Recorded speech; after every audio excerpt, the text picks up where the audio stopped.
আপনি কি জানেন, নামাজের মধ্যে একজন মুমিন বান্দা যখন সেজদায় যান তখন তিনি আল্লাহ তাআলার কতটা নিকটবর্তী হন? আপনি কি এটাও জানেন, নামাজের মধ্যে সেজদা শুধু ইবাদতের অংশই নয়, বরং এটি আমাদের মস্তিষ্ক ও শরীরের জন্য কতটা উপকার বয়ে আনে? প্রিয় দর্শক, আজ আমরা জানব কোরআন, হাদিস এবং আধুনিক বিজ্ঞানের আলোকে সেজদার গুরুত্ব ও এর অন্তর্নিহিত তাৎপর্য। ভিডিওর শেষ পর্যন্ত আমাদের সঙ্গেই থাকুন। সূরা আস-সাজদার 15 নম্বর আয়াতে ইরশাদ হচ্ছে, ইন্নামা ইউমিনু বিআয়াতিনা আল্লাযীনা ইযা যুক্কিরু বিহা খাররু সুজ্জাদান ওয়াসাব্বাহু বিহামদি রাব্বিহিম ওয়া হুম লা ইস্তাকবিরুন।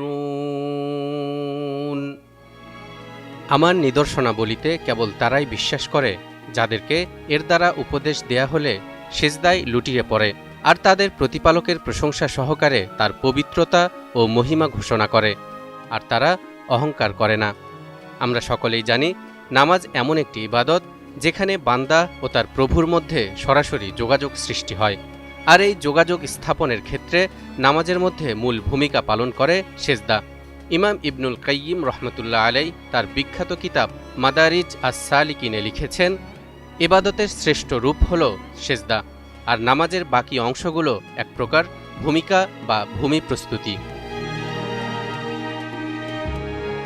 সেজদা মানে অবনত হওয়া। নামাজের সময় উপর হয়ে দুই হাঁটু ও কপাল মাটিতে ঠেকিয়ে মহান প্রভুর সামনে নিজেকে নিবেদন করা। একজন মুসল্লিকে দৈনিক 5 বারের নামাজে বহুবার সেজদা দিতে হয়, আর এর মাধ্যমেই তিনি আল্লাহ তাআলার সবচেয়ে নিকটবর্তী হন। এই সময়ে পৃথিবীতে ফিসফিস করে যা বলা হয় তা ঊর্ধ্বাকাশে পরিষ্কারভাবে শোনা যায়, কারণ সেজদা করতে ঝুঁকে যাওয়ার সময় মানুষের রূহ থাকে রবের সান্নিধ্যে। মহান আল্লাহ তাআলা বলেন, ওয়াসজুদ ওয়াকতারিব, তুমি সেজদা করো এবং আমার নিকটবর্তী হও।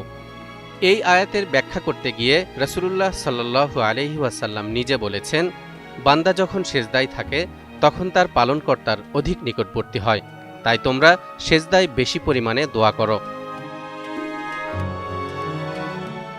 এই সেজদাই হল দোয়া কবুল হবার সবচেয়ে উপযুক্ত স্থান। রাসূল সাল্লাল্লাহু আলাইহি ওয়াসাল্লাম তার উম্মতের জন্য আল্লাহ তাআলার কাছে যতগুলো দোয়া করেছেন সবগুলো এই সেজদারত অবস্থাতেই করেছিলেন। সহিহ হাদিসের বিভিন্ন বর্ণনাতে সেজদার বহু ফজিলতের কথা উল্লেখ রয়েছে, যেমন জান্নাতে রাসূল সাল্লাল্লাহু আলাইহি ওয়াসাল্লামের সান্নিধ্য লাভ, দুনিয়াতে গুনাহ মাফ, সম্মান ও মর্যাদা বৃদ্ধি ইত্যাদি।